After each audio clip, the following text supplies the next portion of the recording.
আপনারা অনেকেই বলেন যে, "ভাই আমি শুধু মরা মাছ কাটি, ভালো মাছ কাটি না। ভাই আপনাদের ওইখানে কি ভালো মাছ নেই? সব কি অসুস্থ মাছ? আর এরকম মাছই কি শুধু কাটেন?" আসলে না ভাই, আমি ভালো মাছও কাটি, খারাপ মাছও কাটি, সব রকমের মাছই কাটি। শুধু মরা মাছ কেটে ফালাইয়া দেই, আর ভালো মাছ কেটে অর্ডারওয়ালাদের দিয়ে দেই। দেখেন এই মাছগুলা কিন্তু কতটা সুন্দর, একদম ক্লিন, অসাধারণ। এমন মাছ, এত সুন্দর মাছ কে না নেবে ভাই? অসাধারণ! দেখেন মাছের যেমন এর মাংসটার অংশ, এর ভিতরের অংশটা খুবই অসাধারণ। তো এই মাছগুলা কিন্তু আমাদের অর্ডারের আছে। আর এই মাছগুলো কেটে দিতে হবে। আর যে কাস্টমার এই অর্ডারগুলা দিয়েছে সে আমাদের কাছ থেকে অনেক মাছই নেয়।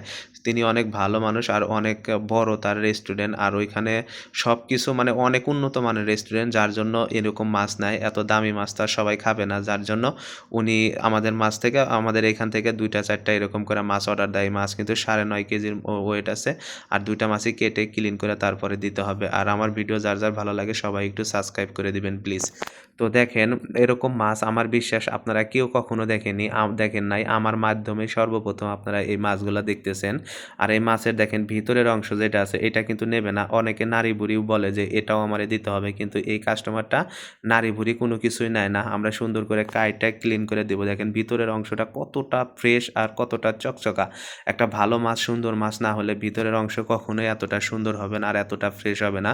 দেখেন মাথার স্টাইলটা বা মাথার কোয়ালিটিটা কতটা সুন্দর। আর আমরা সবসময় চাই কাস্টমার জিতুক আর বারবার আমাদের কাছে